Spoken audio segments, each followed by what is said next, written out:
Welcome to Indisputable. I'm Sharon Reed, and for Dr. Rashad Ritchie, and I just really hope I'm up to the challenge today. I've been waiting on her. Aida Rodriguez is here. Supremely funny, fearless, I would call you, Aida, comedian extraordinaire, Fighting Words on HBO. And then there's the book. I don't know how you did it. We were talking about this a little bit before we went to air. It's an enormous undertaking. I want to talk more about Legitimate Kid and how you got there and the process. So I hope you'll share. I do. I'm just so excited. So excited to be opposite you. Me too. Like, what do you call it? The laws of attraction. This is what it is. So buckle up, folks, because we're not going to hold anything back. At least one of us I know won't. Probably neither. We'll begin today with Simone Biles back in the headlines. Simone and her husband arguing about who is the better athlete. Is this really a thing? Olympic gold medalist Simone Biles took to social media to clock all of the people who think that she is bothered by her husband's quip after he called himself the catch in their relationship, and the subversive inference that she is not his type. That's what we all want to hear, don't we? Let's remind you how we got here. Here's the clip. How did you do that, bro? Man, it's really how she pulled me, man. That's the question. Oh, man. Lord Jesus. I just got to Houston. I probably have been to Houston 7 months. I was single at the time, so I'm just living, being me and myself. And COVID had just hit, but I had just went to Arizona, and one of my boys are like, "Hey, man, you gotta check out this app, And I'm like, man, I'll check it out. Like, what is it? It was called Raya at the time. So basically it's like a dating app, but you have to go through certain like criteria to make sure that you're who you are. So literally have been on the app for a couple of days, man. And it's like, she pops up and I'm like, let me see who this is. Gymnastics, I ain't never, I never really paid attention to gymnastics. So it piqued my curiosity, So I'm like, okay, I'll see what's up. I swiped her and it said we matched. So I'm just like, oh, okay, so I'm gonna see what's up. So I go do my workout and I come back and I get I had some likes on my Instagram, and I'm like, oh, this might be. I'm like, okay. So I see what's up, and then I still waited. I'm like, man, I'm gonna wait till I, take a shower and everything. Then I come back to my phone, and then she messages me on the app, like, hey, you know what I mean? And man, this gotta be fake. Like, I don't know. I didn't know who she was at the time, but like the first thing that I saw was that she just had a bunch of followers. So in my mind, I'm like, okay, she gotta be good. I promise you, I'm a real life story. When she won the Olympics, I was in college and we didn't have NBC, we didn't have Olympic channels, and we're in camp. Late July, early August. So I'm not paying attention to, so I never would have had a moment to where I would have watched So you was really the catch in. I always say the men the catch, man. I always say we the catch, man. Yeah, so she really booked you. She did, though. Is what you're saying. Because I was fighting it. So in truth, if I say this out loud, was Jonathan Owens ain't really want Simone Biles, is what you're saying. At the time, I'm not going to say that. That's what you're saying. I was afraid. I was afraid to commit. I'm like, man, this is my third year. I'm trying to, I'm like, it's kind of early. But, like I said, man, it happened when you least expect it. Okay, a lot went on there. A lot was said. I heard a lot. I don't know if that's how he meant it, okay? All the cackling and, they really boxed him in and he did need to moonwalk back. Some of it, Jonathan Owens talking about how he met Simone Biles. Owens would draw the ire of social media with some digging up of old tweets of his. I want to look at those. Didn't we look at those? And here they are. He's done a lot here. Damn, Gabby is good. Gabby with the gold. Gabby just need to get them bottom teeth fixed and then her smile will be cool. LOL. I want to pause there because, Aida, you're the comedian.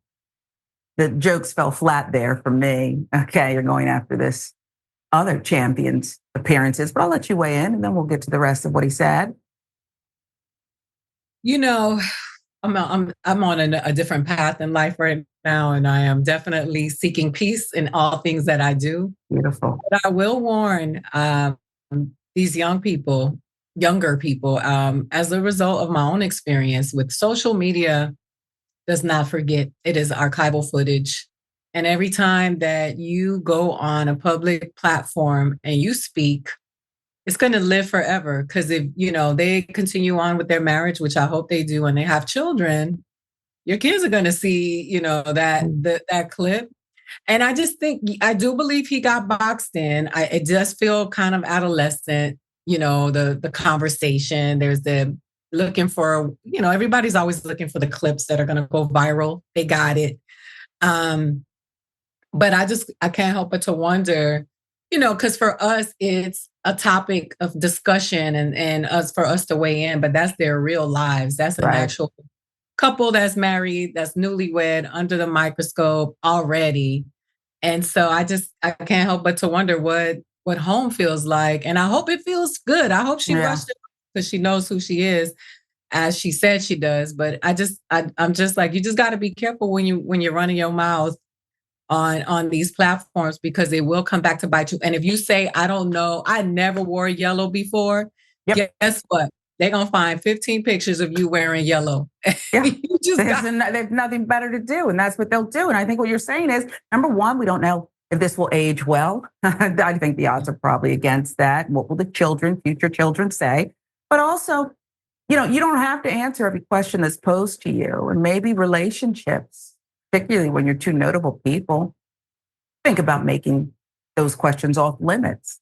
People can ask what they want, and you can answer what you want. Just a thought. Others, though, calling into question Owen's real preferences in women. So watch this. So I saw a video earlier of a girl saying, hot take, she don't think Simone Biles is her husband's type.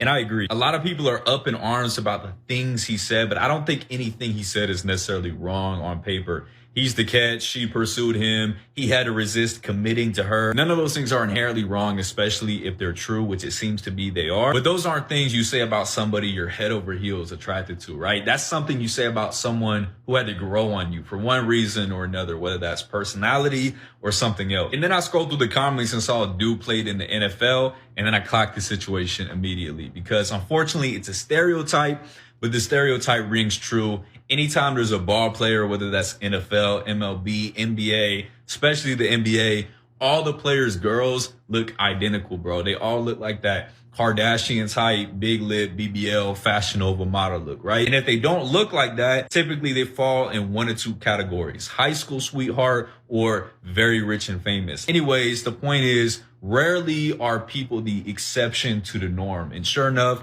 I looked dude's Instagram up. I checked his following, and not to give the sauce away, but if you want to know if you're your man's type or not, check his following, scroll through for about 5 seconds. You'll know immediately. And yeah, he's following a lot of women. Not one of them look like Simone Biles. That's an interesting analysis from someone who's not in the relationship and presumably does not know the two people involved. Interesting analysis. Meanwhile, Biles talked about their relationship during Peacock's 2023 Back That Year Up with Kevin Hart and Kenan Thompson. When asked on who is the better athlete, she replied, I think we're good at our own sports. She said, considering difficulty and ability, gymnastics is harder, if he agrees or not. I know your name, said Thompson, pointing to Owen's claim that he didn't know who she was before they began dating. Hart then wanted to backtrack as he inquired about the debates and heated arguments being had in the Owens household, including who is the better athlete. We fought over it a couple of times, and then we vowed once we got married, we wouldn't talk about it again. But it keeps coming up every time, Biles explained. He has done my workout in the gym, and he could barely do it. However, when it came to doing his NFL workouts, well, she crushed it. That doesn't surprise me.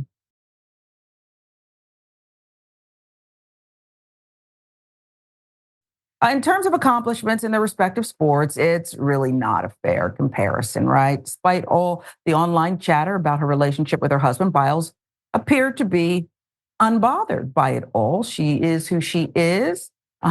She posted this, bored with it, I guess. Are y'all done yet? So I guess let's talk more, if we can, about the lessons here. I'm just me. And, I think I told you offline, I don't really even leave the house. So just me. But I I really don't have any business, is what I'm saying, Ida. But I still am very private. I'm very private. I've got zero business. Even my 12-year-old said, get some business about yourself, because you're always coming in the background and chiming in on my FaceTime group calls with my friends, little teeny boppers. But I tend to believe that nobody really needs to know everything. And it's difficult when someone, I mean, you are a celebrity. People know your name. And so I think you probably have experience with people thinking they can ask you whatever they want and you're just supposed to answer because you agreed to an interview. Mm-hmm. So thank you. I don't really consider myself a celebrity, but I appreciate it. I'm grappling with this, but I do not answer the questions that I do not want to answer. I've learned, I've learned that it does follow you. I am a stand-up comedian. I am, locked in arms with people who are very famous, and I see, the way they're pursued and persecuted for every single thing that they say. And you have to be mindful that there's just a nation of people out there who have nothing to do but sit down and do research. I mean, imagine the people that have these skills that can go and find these old tweets and they find, to see who you're following. Imagine if they use that for a particular career. They would be super successful. They could be private investigators. They could work for the law. They could do be historians. And yet they choose to use this stuff for the internet. I'm with you. I think it's important to know, and I do share a lot of my personal stuff. I wrote a book, but those are things that I'm willing to share, that people who are in the stories I've gotten consent from. I don't want my husband talking about my relationship with him and how we met unless we are both on one accord of, you going, he said I swiped. So it just seemed like it was a mutual thing, and it just got turned into she pursuing him. And, I feel like when you do stuff like that, you just subject yourself to everything that the internet is, not just the good stuff, but the horrible stuff as well. And that's what we're seeing. It's really sad for me to watch, because this is a very, why should this wash over Simone's accomplishments? Right. Yeah, such an amazing year. Like, why are we talking about who met who on Raya? Who's the catch, when she's one of the most celebrated athletes of our time. And she has done the unimaginable. And that's why this is why this stuff bothers me, because now we're talking about, how she got her man and who got who and who is the catch and who's this and who's type. And everybody talking about it can't do what she did. No. Not a one. No. Can't even hop up on a curb and stay balanced now. And I kind of feel for him a little bit, because as I listened to the initial controversy, the conversation that sparked it all, I don't think even when you are a headline maker that you understand sometimes that you can politely say, I don't really talk about that. There's certain things that are special between us, or you don't even have to elaborate. It's just not what you're going to do. So I think he was put off guard, and I'm not going to say they were expert interviewers, but expert at maybe being a little messy. And they, like we said, boxed him in to feeling like he was a secondary in this relationship of two equals. We're not talking about their accomplishments and gold medals and this and that and how many games somebody won. They go home and they lay down, hopefully next to each other, and they live this life that we're not privy to every angle of, every insight into. So, it just seems like it should fade away. I do not know, I concur, why we care so much. They both have great dimples. Okay. Yeah. So to me, I see that they're a match, whatever. But the internet is all a buzz, and that you would do an entire TikTok like the one gentleman did, explaining how he looked and, the followers and the BBLs and the other athlete wives. Who are we really comparing ourselves to? How many of those relationships work out or don't? I hope that theirs is a sincere and truthful one. I wish them the best. I just wish them the best. I just wanted to say quickly also, just beware. Like I was listening to him, and these generalizations that are being made, it's really not scientific data. It's like, this is what you've gathered from what you've seen on the internet. Yeah. You know, like there are 52 players on each team in the NFL. That's like 1636 players. You don't know every single one of them. All of them are not on the internet. You don't know who everybody's dating, you know who's married to or dating those types of women that are internet, whatever, that have that look, because they are on the internet, but you don't know everybody, you know, to sit there and make those generalizations, you know, and it's like it's spoken like with an authority. Like there are two categories, the high school sweetheart and the Kim Kardashian lookalike. No, it's a whole bunch of things and in between. And I will argue that Savannah James is one of the most beautiful women that I've seen, that somebody in the NBA is married to, who doesn't look like that, whatever look. And so I just sit there, and that's not settling for a high school sweetheart. That's dating, you know, a beautiful woman that you've been with for a very long time. Yeah. So I think that, you know, that's the thing about the internet, which I'm always telling people, is be careful who you're listening to, because people speak with authority, but what they don't have is information and data. No, they don't. And might I add, I used to be a sideline reporter for the Cavs years ago, and LeBron was with the team, his first stint. And I probably had more conversations with Savannah under the tunnel, you know, and she was always this very sweet, down-to-earth, natural beauty. Beautiful. And it seems that's how she remains. So you never know what's going on in someone's life. It can be that they fell in love as teenagers and they're living happily ever after. It really could just be that. She can be beautiful and not go the BBL route. But if that's what you want to do, that's what you want to do. Hey, do you, boo? Okay.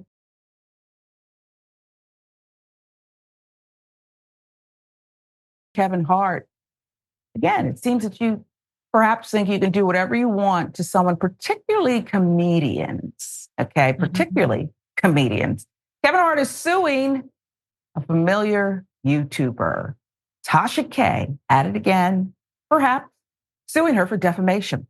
The comedian Kevin Hart has filed an extortion and defamation lawsuit against YouTube personality Tasha K after first sending the blogger a cease and desist letter on November 22nd. Controversial blogger is accused of trying to extort the actor for $250,000 by threatening to publish a scathing interview with his former assistant, Maisha Shakes. You see, I think a lot of times people get these cease and desist letters in the age of the internet, and they think, just blow it off. Freedom of speech, I'll say what I want. Perhaps don't know the laws or what else is coming. There's more here, further details. Hart reportedly first sent the blogger that cease and desist letter in November, advising her he would not pay the $250,000. He asserts one of her representatives requested to quash the interview. A sit down with Shakes claims Hart, who was previously involved in a cheating scandal while his wife, Nico Hart, was pregnant, is a serial cheater and gambler. Nico forgave her husband following the 2017 cheating scandal after he offered a public apology online. According to her husband's rep, Dante Mills, someone from his team was contacted by another individual who was affiliated with Tasha K. Lena Blackstar with the details here. The ride-along actors team also reportedly informed the police about the alleged extortion attempt and told investigators that she threatened to release the interview, which supposedly includes scandalous assertions against Hart. The claim states Hart and his representatives contacted the police and did not pay the ransom that he was demanding. That's all in the complaint. Investigators were also directed to a teaser video the blogger shared on YouTube and Instagram showing Shakes having a sit down for the show Unwind with Tasha K. Video is captioned, "Explosive Kevin Hart's PA tells all. Gambling addict, cheater, extortion, $4 million DUI payoff." It is time for Hollywood to hear this story, especially because a lot of people are locked in non-disclosures and they're not able to talk and protect themselves, said Shakes. But if you have to protect the person you're working for, where's your protection? She also claimed that Hart played too much poker and twice impregnated an employee from Hart's company, Heartbeat Studios. She also claimed she once told his wife, Nico, Kevin is cheating on you with a girl named Mixed Morgan. She's his flight attendant. She's on his plane.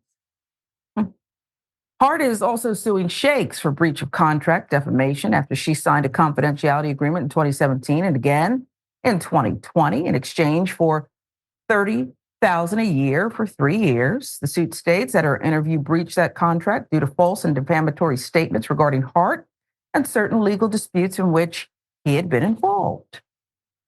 I want to just pause there.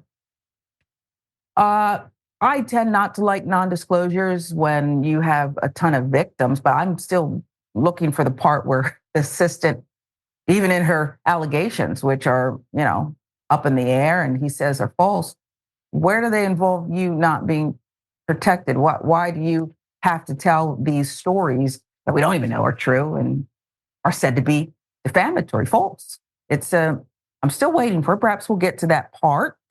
Okay. Suit also points out Tasha K's controversial history of posting defamatory and otherwise improper content regarding celebrities, such as her defamation case with Cardi B. 2018, Tasha claimed Cardi had contracted an STD and abused drugs. 1 year later, Cardi filed a lawsuit and admitted during federal court that the lies caused her to suffer from suicidal thoughts. Cardi won the case, and a judge ordered the gossip blogger to pay the rapper nearly $4 million. Prior to this latest suit, Tasha K had courted possible legal trouble with the Smith family. Last month, she conducted an interview with a former friend of Will Smith, who claimed during the interview that he walked in on Will Smith and Dwayne Martin having sex. I hate to even repeat it. Just telling you what's out there. When asked about this accusation by TMZ, Jada Pinkett Smith denied the allegation and said, "We're suing. Currently, no confirmation if Tasha K would be targeted in such potential suit." It's all so messy. And I wonder about how someone sleeps at night. Sometimes people have to sleep with the TV on just because they need a little background noise. Other times it's because it's to keep what else is going on from running through their head all night. Okay, things that maybe they've done. But when you peddle in this 24/7, unless she has a GoFundMe for children who are homeless, perhaps. I don't know. I haven't read about that. But she seems to, this is her family business. This is her main source, Aida. This is what she does. And as a comedian, I think Kevin Hart, who's wildly funny, is saying, I may be funny on stage and I may do a lot of funny movies, but I'm not your punching bag and I'm not going to take it.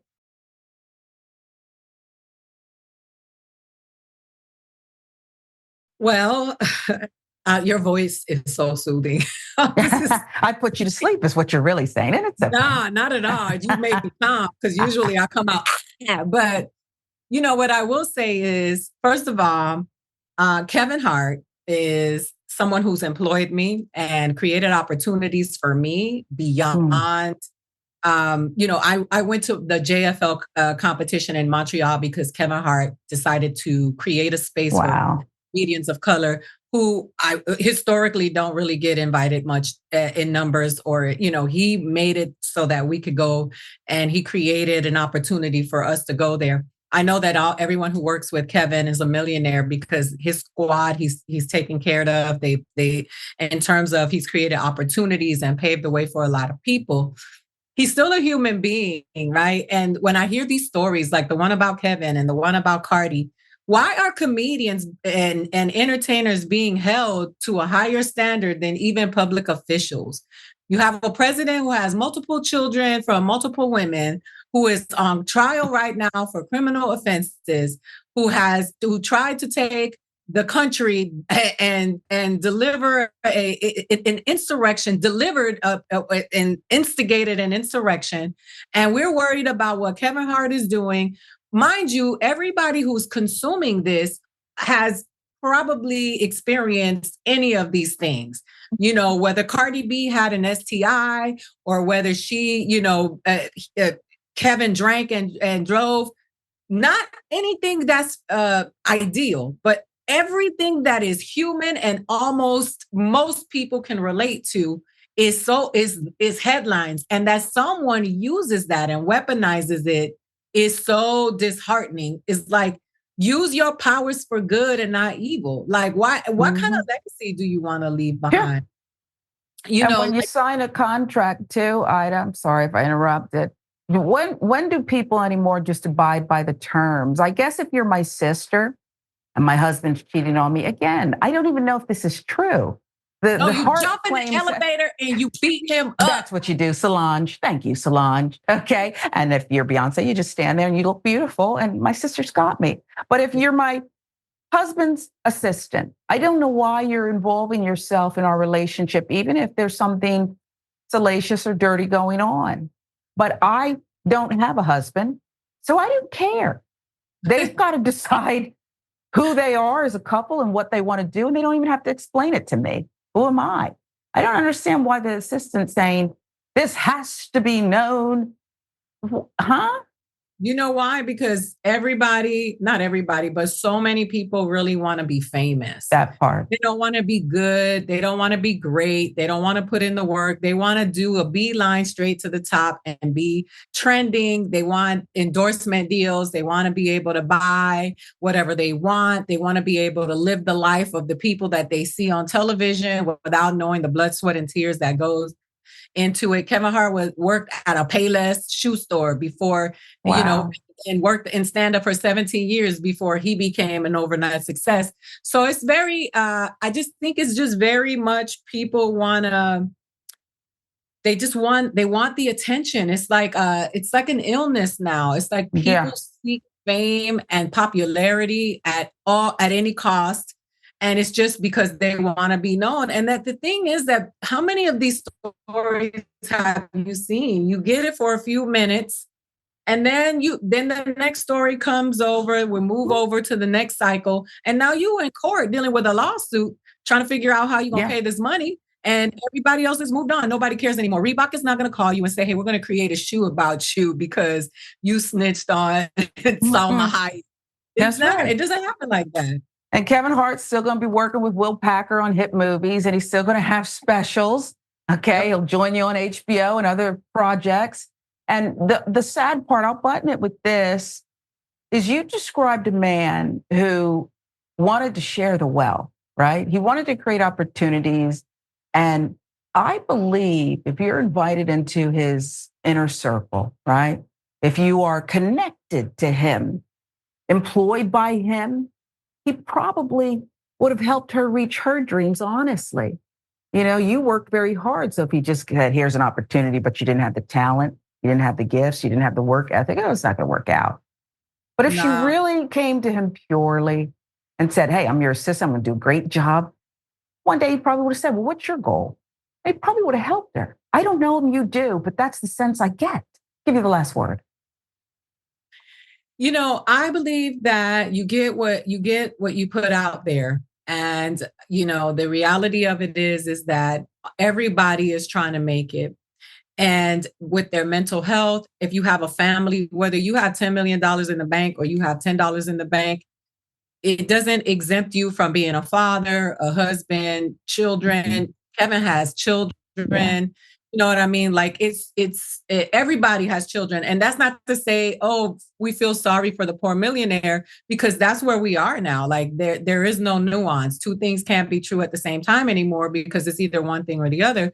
But the reality of it is that what you're cultivating on this universe and on this planet is always rooted in negativity and in, shooting shots at other people, specifically people who look like you, who already have to fight the fight in a country and in a world that is so anti-Black, so white supremacist, so racist. To sit and create your legacy and your empire based on, shooting people down, what do you think what are you going to cultivate? It's just going to come back into your life. And it's just, I feel sad for people like that. I'm no one to judge. Who knows who, I've been targeted. People have said things about me, aired out things about me. And it's hurtful because my children don't want to be in the headlines. They don't want to be. That's why they're not on Instagram. They're not doing this. They don't want any parts of this business, and then people dragging them in, talking about their dad and whatever and what. And it's just like, and that's just me. I don't have 10 million followers. I don't have. So I just think that we have to remember our own humanity. not other people's, our own, while we're doing this stuff, because it feels so like exciting to be, involved in this kind of stuff. But what you got to remember is that, one, there are consequences for all of the actions. Yep. And two, you really want your name to go down in history always connected to something negative? Yeah. That's all I ask. And I'm nobody to judge anybody. God bless them all. I hope they all win. You're doing well with this peace thing you talked about at the top. You're doing very well with it. And it's kind of giving me a Zen moment. But you're right about the children. Who am I? I'm nobody. There's people on the internet who still think I had a baby with an international basketball star. He barely let me interview him. Okay. I had a daughter who came home and said, "Mommy, people are calling me Ava James." I said, "Oh, I'm so sorry. How do you feel about that?" She said, "I liked it." Okay. He's not your father. Okay. It just is what it is. And I decided a long time ago that I don't know that woman. So I'm fine. But Kevin Hart said, enough is enough. And we'll see where this goes. I'm rooting for him. There's one thing that I was thinking about, but I'll tell you in the break. Because I want to stay zen and peaceful too, Aida.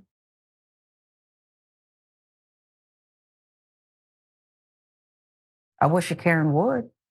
You want to call the police on him for having a barbecue on a Sunday. I feel free! Back off! I'm going to tell them there's an African-American man threatening my life. So I just asked this guy where Walmart is. He doesn't speak English. He just told me he's from China. You're from China, right? Beijing? So, just like I said, when I did this report, this Chinese guy pops up. Sir, what are you doing here? Are you a student here? What are you doing in the United States? Are you a student here or do you work here? So you say they don't want to talk to you, they're not friendly. So what I mean, guys, Chinese are very racist. I've never seen a Chinese company here hire any black or white Americans. We have no obligation or there's no advantage for Americans to keep letting these Chinese in here. This guy, the globalists love Chinese because they're about the closest people to robots. You can see this guy's got like no personality, doesn't want to talk to America. I'm trying to be mean, but I have to be honest. These people do not want to assimilate. They just want to take advantage of our resources here to take over, guys. So that's interesting. Right when I did that report, this Chinese guy pops out of nowhere. I don't even know where he came from. They just start popping up at night. They kind of hide during the day, and then they start popping out at night or in the morning. So it's really bad here, guys. Better start waking up, folks. Thanks for watching. You were able to catch enough of it. Very lazy talker there, okay? But enough, you know what I'm saying? But enough of it came through, enough of this bigotry, harassing an Asian pedestrian near UCLA, okay? Perhaps that's his job. I was thinking that he was going to ask this gentleman for his papers, okay? Like they did back in the day. Where are your papers? Your freedom papers. Unable to verify from the repost of this video whether the young man being harassed is a student at UCLA or simply a pedestrian near the campus. We also weren't able to find the original post. I don't care if he just was walking around with a backpack full of gummy bears. It's none of your business, Karen, okay? And I don't know what kind of man on the street reporting he thought he was doing, warning the rest of us, talking, Aida, about refusal to assimilate. There's a lot of negativity going on in America today. Do you really want someone to take on some of that? It's just the worst. And they keep at it as if they have the privilege and the right to do this. And I don't know how I would respond to a fool like that, caught off guard, walking alone, minding my business. What say you?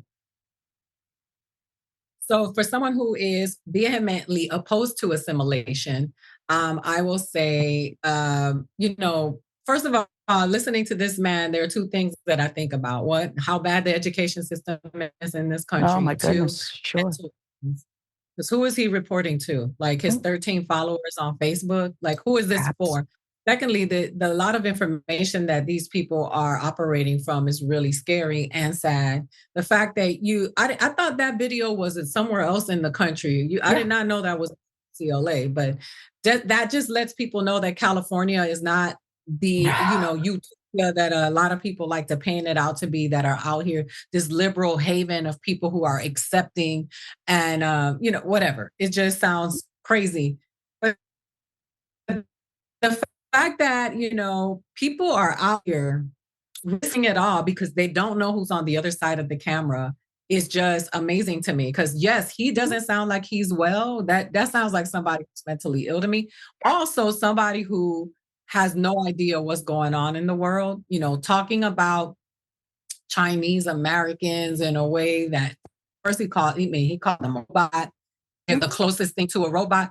The closest thing to a robot is somebody who learns algebra in 4th grade because you learn it in the 11th. Like it's just amazing to me the way people frame people who come here from another country. And I'm one of those kids of people who came here from another country, beautiful countries at that your America tampered with.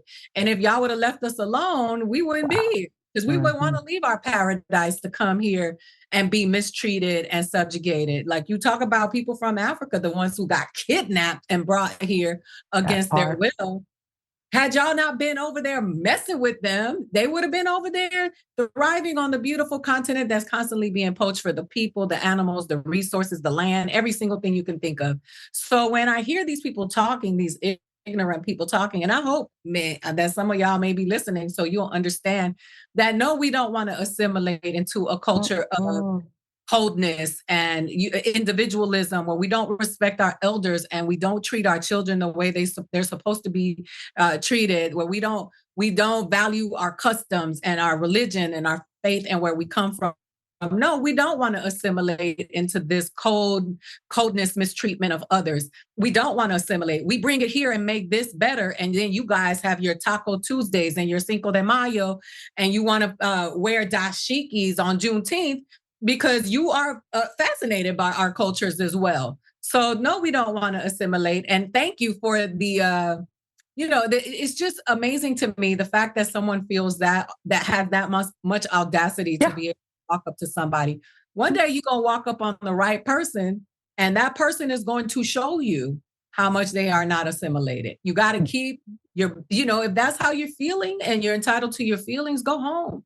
Talk to the other racists in your house about it. Leave people alone. Or go back to the basement, of your grandma's house and stay down there, Maybe you have a pet, talk to the pet. I don't know. But we don't want to hear it anymore. And you're so right about these so-called S-hole countries that you raped and took everything from it. It must matter to you. Must matter to you. It's just crazy to me. Much more indisputable when we come right back.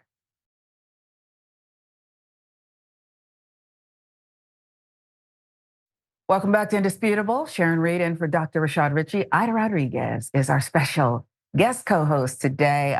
We love her bold commentary, her comedy, the author now, HBO Max. I do want to get to it. TYT member comment, though, about that bigot male Karen harassing Asian pedestrian near UCLA. Yes, right out there in Cali. Over 9,000 says the old show me your papers, Karen. With fascism on the rise, these brown shirts are going to be more frequent. It's true. It is true. YouTube comment. Donald James X says, see what anti-China rhetoric does to close-minded people?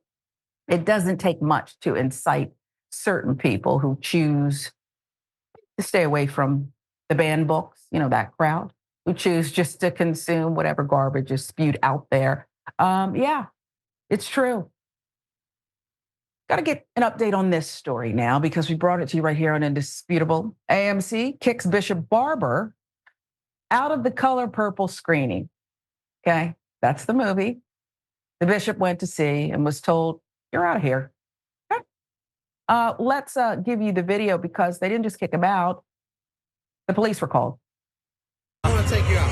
I cannot go out. Okay, I'm going to tell you. You are removed from the property, and I'm going to take you out, and I'll charge you at my car. That's fine. If you want to take me out and leave the property, then I'll do that. Yep, that's what I want to do. All right, well, you're going to have to put the cuffs on. If you're looking forward to those movies, you should be on the AMC Stuff's A-list. Find a crew member out of the show and ask how you can get credit for this movie. And to our millions of AMC Stuff's members, a very special thanks to you. We hope you're enjoying your savings, rewards, and exclusive benefits. If you're not an AMC Stuff's member, join today. So you guys want to assist him? Okay, well, I'm just going to tell him to stop the program for everybody. He's sitting here by himself. He can take me out. I'll tell him. If you take me out. Well, yeah, I mean, if you want to be... But I want folks to get a no. Okay, thank you. You see what they do to people? Y'all know the Bishop Barber. Yeah. They saying that's my chair. He can come back. Well, he's not allowed to come back. I want the children to see this. We're going to deal with it. I've been in the White House with this chair. They've called an officer of the law. The AME Theater in Greenville, North Carolina, they would not make amends to simply do the right thing. But we'll deal with it. They brought this officer. What's your name? Can I shake your hand? I ain't trying to. Yeah, absolutely. Okay, this is Officer Lemon. I want to know your name. Yeah, that's fine. No problem. All right, thank you guys. Appreciate your cooperation. Sorry for the way this turned out. We'll be back in a little bit. Okay, that's fine, but you do have to leave the... Hope everyone in Greenville, North Carolina, going to the movies feels a lot safer now. Okay, as the bishop was escorted out by the police, several officers on the scene. Does everyone feel safe now? A threat is out of the movie theater. Bishop Barber preaching on his way out. A dispute about movie theater seating led to the removal of Bishop William J. Barber II, former chair of the North Carolina NAACP, prominent civil rights activist, from a Greenville, North Carolina movie theater.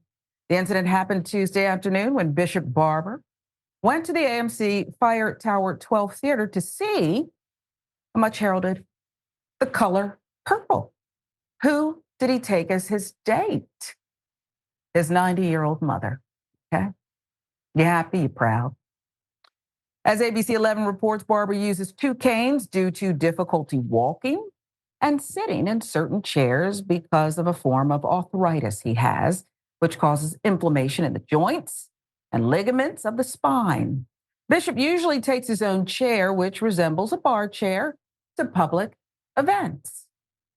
They probably should have seating for people who have other afflictions that can't sit comfortably in a movie theater seat.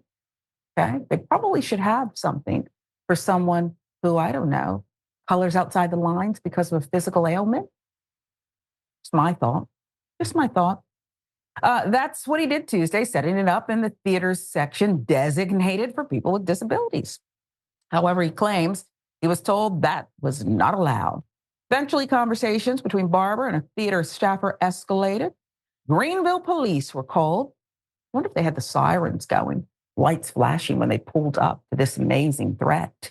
Police responded about 3:20 p.m. Okay, this is in the afternoon. After they were told that a customer was arguing with employees and they wished to have them removed from the business. ABC 11. Gotta be careful what you tell the police. That's right. Belligerent black man in a theater. I'm surprised they didn't come in with guns drawn. This is over a chair and a disability? Police supervisor went to the theater, spoke with everyone, and Barber agreed to leave the theater voluntarily, police said. Barber was already outside when a second police supervisor arrived, 2 supervisors. And the conflict was resolved without incident. No charges were filed. In a video, Barber appeared to say staffers told him the positioning of his chair was a fire hazard. Okay? In a statement he wrote in part, this is about how people with disabilities, regardless of race, color, creed, or sexual orientation, should be treated fairly.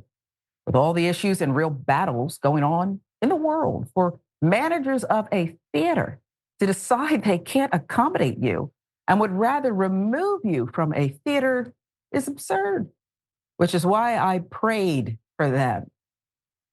Boy, he got him, didn't he? He got him. I'm going to just pray for you. I'm going to just pray for you. That's what the bishop does, no matter who it is. In this case, praying for someone he vehemently disagrees with. In a statement, AMC apologized for the incident and stated AMC chairman and CEO Adam Aaron telephoned the bishop about plans to meet with him in person next week to discuss the situation. He looks tired already. I mean, I'm sure this is an older picture, but the CEO of AMC looks tired after this drama that was unnecessary. Just my commentary there. AMC's statement continued. AMC welcomes guests with disabilities. We have a number of accommodations in place at our theaters at all times, and our theater teams work hard to accommodate guests who have needs that fall outside of the normal course of business. We encourage guests who require special seating to speak with a manager in advance to see what can best be accommodated at the theater to ensure a safe and enjoyable experience for the guests and those around them. We're also reviewing our policies with our theater teams to help ensure that situations like this do not occur again. In a statement from repairers of the breach, Barber Social Movement Group, Barber agreed to meet with AMC's Aaron next week and was hopeful it would lead to, well, just and good things for those with disabilities. Barber held a news conference today in Greenville, per ABC News. He said he placed his chair in a section specifically designated for guests with disabilities, which prompted safety concerns from theater employees. Barber alleged he was threatened with trespassing charges when he refused to leave. The incident later prompted a conversation about accommodations for disabled people and accessibility in public places. So a couple of things before I turn it over to you, Aida. Somebody's going to write a check that's going to help Bishop Barber do some good things in the community. That's just what I see. I've got like this. I'm not exactly a fortune teller, but I kind of can see what's going down here. Okay, the CEO is going to meet with him. He's going to write a check because this was wrong. And if it's an area where perhaps wheelchairs are allowed to park it and watch the movie, I'm not sure what makes the chair an additional fire hazard. But then again, not in the movie theater business. But why you would threaten this person, it leads me to believe that you saw a Black man, you weren't going to argue with him, and so you just decided, move along. And if I'm the CEO, because you can't legislate everything, you can't draw policies to deal with every situation. I want smart, resourceful human beings working for me. And I don't want people who draw attention like this and the popo shows up in the middle of what? The color purple. Really? That's just my thought, Aida. How about yours? You know, I agree with you. I think that when we talk about these things, we got to go back a little bit and understand why some people will defend and say, hey, this is a person at their job and they're doing their job and they're following the rules. The cop comes there, they're there to enforce. They cannot reestablish what the establishment or the business's rules are. They have to enforce the law, blah, blah, blah. Sure. But I just really want people to understand that when people see Black and brown people as less than human, when they don't see a full human being there, all possibilities for empathy, consideration, they're all out of the window. And so when you hear these stories and people say, well, he was following the rules, imagine a la Matthew McConaughey in A Time to Kill, if that would have been an older white gentleman with his older mother, would they have been treated the same? Now, we can only speculate that it would be different because we can't for sure say that it wasn't. This person could just be ageist and could do that to anybody. But I'm inclined to believe that there's less, compassion when it comes to people of color, because a lot of these people don't see us as full human beings. Yeah. And so this is why we fight, because you can, and well within your right, feel whatever way you want about me. My issue is when those beliefs are interrupting my pursuit of life, happiness, and fullness. And that is where we have the issue. I don't give a damn about these racist white people in this country. I don't like you either. I don't care about those people. Just stay out of my way. Yeah. Can we just leave each other alone? And you're exactly right, because again, I don't want to hear any more about, we need more police training. No, I can't get you to see me as a human being by giving you police training. I just can't. It's like Barack Obama said, we can't bomb everyone. We have to reach hearts and minds. And we're still not getting it. We're still not getting it. You are so right.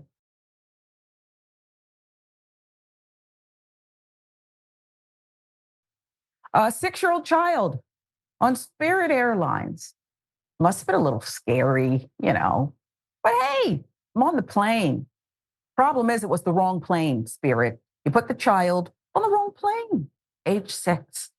Maria Ramos, grandmother of a 6-year-old child who was flying unaccompanied on a Spirit Airlines flight from Philadelphia to Fort Myers, Florida, was worried sick when he arrived in Orlando instead of Fort Myers to meet her for the holiday weekend. Young Casper was expected to spend Christmas with Ramos, who arrived to pick him up at the Southwest Florida International Airport in Fort Myers on Thursday, December 21st. Now, will you look at this cutie?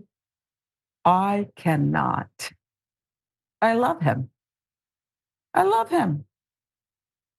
However, he was not there when the flight was scheduled to arrive. Airline workers claimed that the young boy had missed the flight.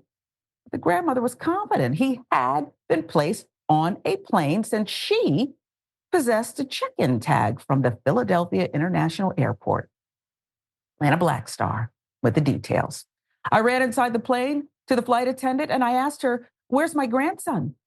"He was handed over to you at Philadelphia," she said. "No, I had no kids with me," Maria Ramos explained, according to Wink News. For 40 minutes, she was unsure as to where the first grader was. Can you imagine the horror? Just the sheer terror. "That's my grandson who's been entrusted to me. And we're looking forward to having this fellowship over the holidays. And suddenly he's gone. He could be anywhere. Could be taken." It's outrageous. Ramos said her fears only subsided when her grandson FaceTimed her, smart kid, and told her that he was safe, albeit at the Orlando airport, 4 hours away. He goes, "Mama, I'm in the airport." I said, "Give me an adult, Casper, that is with you." He said, "No, Grandma, I don't have anyone with me." What on earth? Do you understand? As a mother and a human being, if I were on that plane and I saw the little boy, I probably would have engaged him just enough conversation to see what's going on, make sure he's with who he's supposed to be with. And then I would have said, "Hey, we got to help this kid." Instead, I guess people just rushed off the plane and did what they had to do, including the flight attendants. This is unreal. "I don't have anyone with me," he tells his grandmother. Ramos said Casper had a lanyard around his neck that said "Final Destination RSW" and had his flight information on it. Looks like somebody took all the precautions. People didn't follow what they were supposed to do, my guess. When she spoke to her grandchild, she wanted to make sure he did not remove himself from the plane. I asked him once, "They put you in the seat. Did you get off the plane?" Ramos said. He said, "No, Grandma. I got on the plane and I went to sleep." Furiously, the grandmother waited for someone to call her, but wouldn't you know it, they did not call her. I tell you, nobody called me. I had to call Casper again to be able to talk to flight attendants, said Ramos. Representative explained that Casper had been incorrectly boarded onto the wrong plane during his time in Philadelphia. Child was always under the care and supervision of a Spirit team member. This is making me mad. This is making me very mad, but I'm going to go ahead and read the rest of it. I'm very mad, very mad. "And as soon as we discovered the error, we took immediate steps to communicate with the family and reconnect them," the airline said in a statement to CNN. Guess what? I believe Miss Ramos, the grandmother, who had to go out of her way with her missing grandson full of worry, fear. This is outrageous. "We take the safety and responsibility of transporting all of our guests seriously. and are conducting an internal investigation. The statement continued, adding, "We apologize to the family for this experience. The airline has still not explained how the child was placed on the wrong plane, only assuring the family that the child was always with a Spirit team member during the trip." Me no like that Spirit team member. I don't believe it, okay? And he wasn't always under the supervision, right? You don't protect all guests. You didn't protect Casper. Ramos has been in contact with Spirit Airlines' corporate office.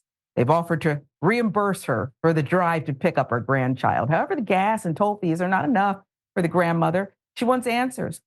She further states the family is considering a lawsuit, particularly since no one has an answer for how he got on the wrong flight. Ramos wonders how come no one has an update for her almost a week after the incident. You have cameras all over. You're telling me you don't know what happened to Casper 5 days later and it's under investigation? Sounds like a police shooting of an unarmed. Well, that makes me think that he didn't have a flight attendant despite what the company insists. I believe you pay extra for that. One of my good friends, a divorced father of little children, used the service. He was trying to convince me that it was okay, you know. He didn't fly Spirit, but you pay extra and it's supposed to ensure that your child, precious, the most precious cargo gets there to their destination safely. This is outrageous. Ms. Ramos deserves money because that is what you do, you sue. But I think she's doing an incredible public service, Aida, because if it happened to Casper and there's still no answer, then who else might it happen to? And by the way, don't offer me gas money. Who are these people that they don't even understand how to make this go away? Instead, it's on indisputable.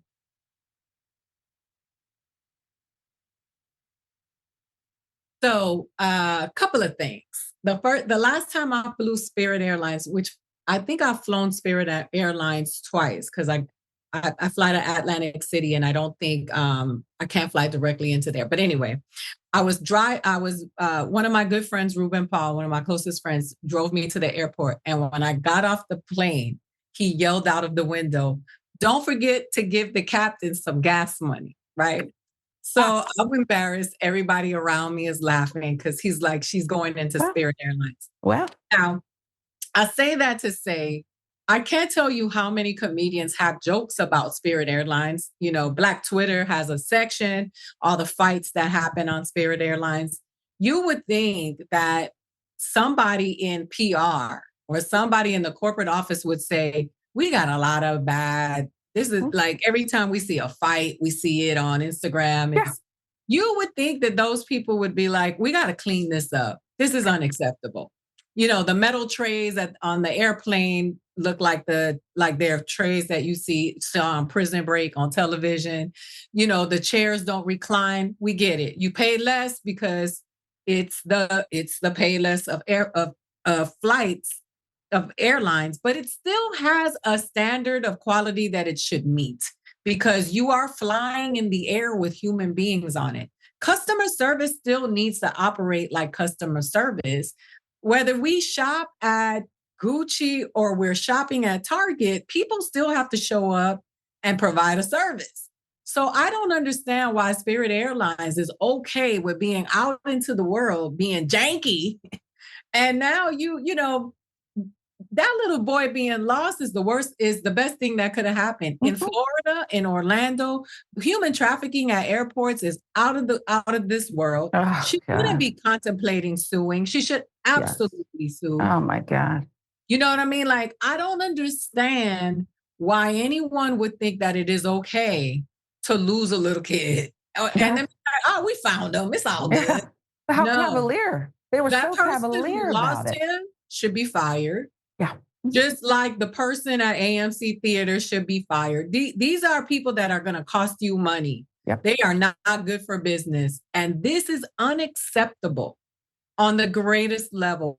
And it doesn't matter if they recovered the child, the mental anguish and the emotional distress that lady had been going through. Imagine being the little kid wandering about at an airport where nobody is seeing them. It's not okay. No, it's not. And I'm not going to stay on it, but can we please just pop up the picture one more time? It shouldn't matter if the little boy was this adorable or not, but I'm melted. I'm melted. Look at this little boy. How could you not want to help here and just be so cavalier about it? God bless you, Miss Ramos. I'm disgusted by this. It's as if Spirit Airlines doesn't even care about the PR. They're channeling, what was the airline in the airplane movie? Trailblazer. They want to live up to the Trailblazer reputation from the airplane movie. Okay. And this is sick. This is sick. Yeah. We're going to gather ourselves together and bring you much more indisputable. I'm Sharon Reed in for Dr. Rashad Ritchie today. Aida Rodriguez is our special guest co-host. We're right back.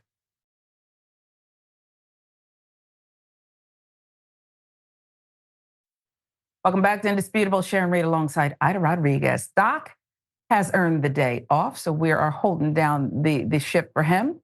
Viewer comments. Let's talk about Bishop Barber getting kicked out of the AMC Theater because he needed a special chair. His arthritis. His spine has issues, so he just wanted to enjoy the color purple. He was escorted out by police. V says, in his news conference, Bishop Barber said there were two managers that threw him out, one black, one mixed or Latino. Sometimes it be your own people. To his credit, Bishop Barber said, that's what's wrong, regardless of race. Got a point there. You do have a point. Spirit Airlines placed a 6-year-old child on the wrong flight and is unbothered today. Okay, we still haven't seen evidence that they're bothered by this. V. Brown says that could have been her worst nightmare. Librio says they've shown less negligence to people's luggage, and that is saying a lot. Anybody who knows Spirit, you done said everything, and they got the nerve to charge you really the cost of your low fare just to put your bag underneath where they're going to throw it too, by the way. Okay, and maybe go through it. I said too much there. I have no evidence of that, but I'm going to tell you something. They have to get themselves all the way together here because this is outrageous. Outrageous. But do you people, just like a university chancellor did, and then got fired for X-rated videos with his wife. Well, this is interesting. Looks like a clean-cut fellow. She does too. Okay. You can be anybody and do whatever you want. For Mediaite, the University of Wisconsin's Board of Regents unanimously voted to fire 63-year-old Chancellor Joe Gao of its across campus after discovering that he and his wife, Carmen Wilson, have been posting adult content online under the handle @SexyHappyCouple.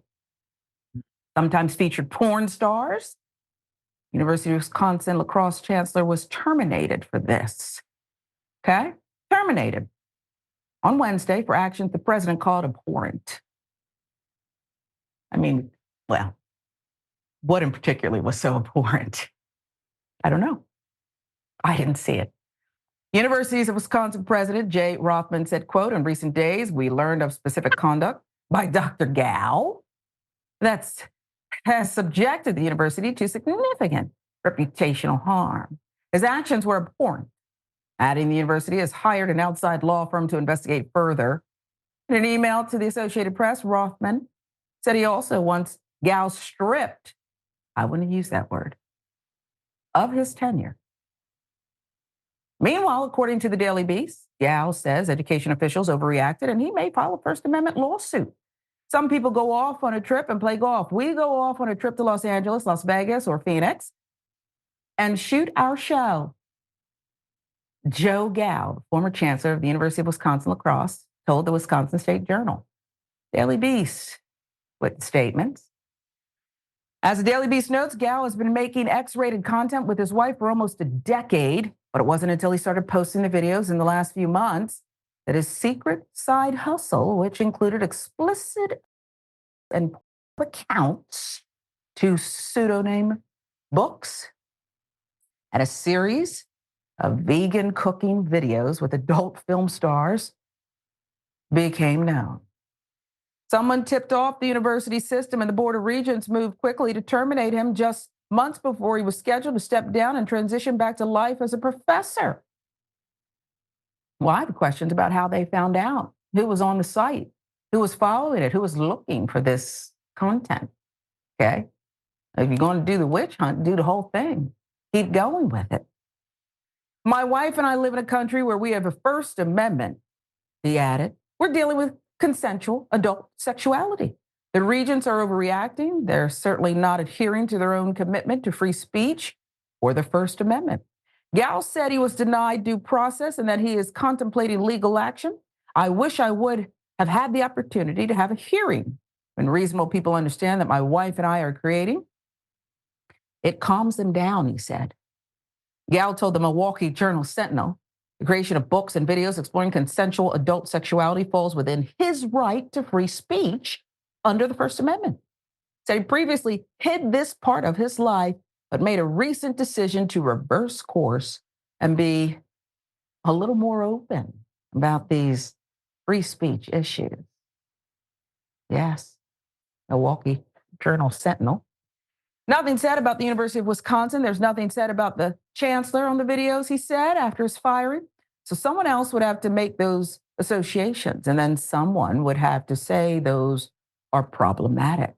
This isn't the first time Gal has run into trouble from his association with porn. He was denied a pay raise in 2018 after paying an adult actress $5,000 from his discretionary fund to address his students. He has since repaid the money. Mediaite with the details there. You go to college to learn, explore, listen, figure out your worldview, perhaps. And that includes, depending on the course, I guess, sexuality, but never mind that. What does consensual sex, Aida, have to do with the University of Wisconsin lacrosse? And why wouldn't they give him due process? Oh, yeah, why would they even bring this up in the first place unless the contract says you can't engage in this kind of behavior? I don't know that it would say that. It might now. Moving forward, they might add an addendum to other professors, but aren't we getting too deep? Now you're literally going there.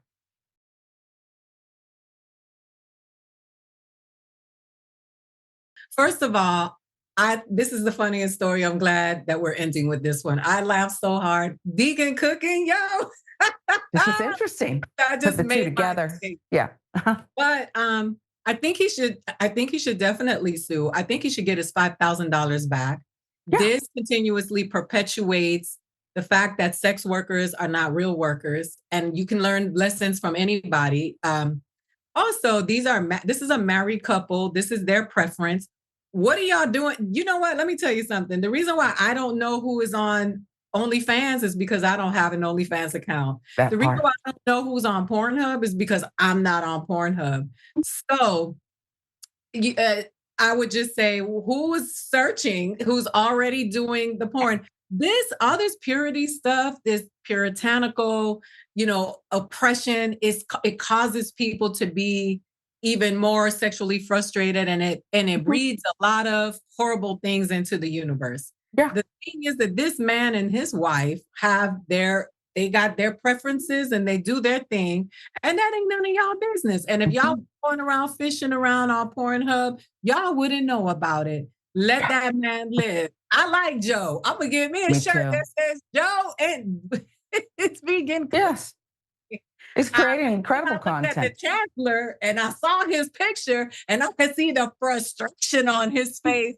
Look at his picture versus Joe's picture, and you can see Joe is 60-something years old, and he looks really good for his age because he is letting it out, folks. And sometimes you just got to live your life. I think this is funny, but at the same time, I do think people do have to fight for their rights, because what's happening in this country now is that people want to impose their personal moral beliefs onto others. And sure, we all have to have some moral standards. As long as you are not breaking the law, abusing children, abusing animals, abusing other people, and you are having sex with consensual adults, you are following the letter of the law. And there is no reason why people who probably not getting any should be able to tell you that you can't. That is not acceptable. And I do think he should get his $5,000 back for hiring a sex worker that came into the class and gave a lesson, because when you do that, you devalue that person and you are validating that these people are not actual workers and have nothing to offer and nothing to say. And I don't agree. No, I agree with you.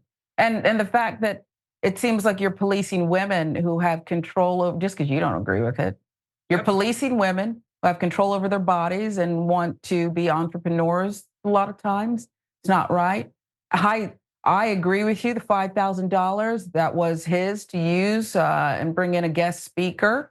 He didn't tell them what to believe.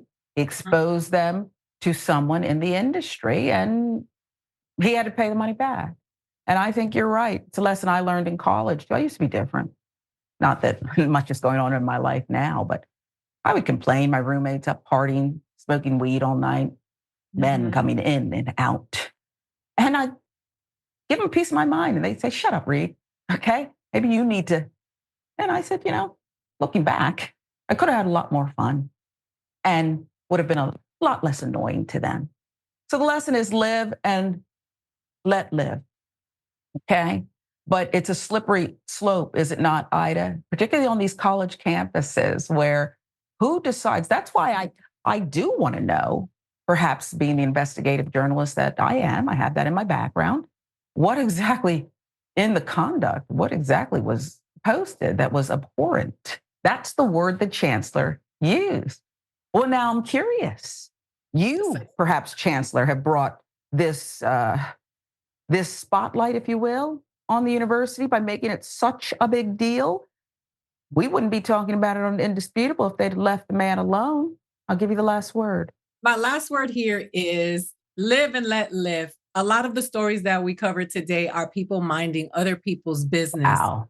And we only have a certain amount of time on this planet and this experience, and we should make the most of it for ourselves and our loved ones. So with that, I just want to say I wish everybody a very happy new year. I hope that you make a decision, the universe agrees with the made-up mind, to have the best year and the intention to go get it. And that the more you fall in love with yourself and your own journey, the less you will be worried about somebody else's. Woo.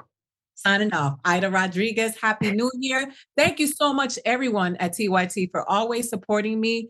Dr. Richie's audience as well for showing up for me. I love us. When I say us, I'm talking about that melanated connection, and I will continue to fight for us and and our allies and the people who show up for us and put their privilege on the line for us. So that does not go. It's not lost on me. So I just want to say thank you to the TYT audiences for showing up and for showing out, and have a happy and safe new year. It's only be intentional. Be intentional about. Well, we love you for all of those reasons. And quickly tell us where we can see more of your great work. I'm so impressed that you are an author. That's got to be difficult. It was hard. But I've been working on it for a long time, and now I'm working on my second book. So wow. It worked out. You can find everything Aida at funnyaida.com. Please check out my special on Max. We don't know how long they will be there with all of the mergers and stuff. So please make sure you check it out. They Ready on Netflix, and Legitimate Kid is available now where all books are sold. And even though, we moved so quickly, my book only came out 2 months ago. It just made one of the list for the best books of this year that I just posted. But I just want to say thank you to everyone who purchased the book. If you haven't gotten it, pick it up. It is not funny. It is not a funny book. It is not a funny memoir. It is my life story.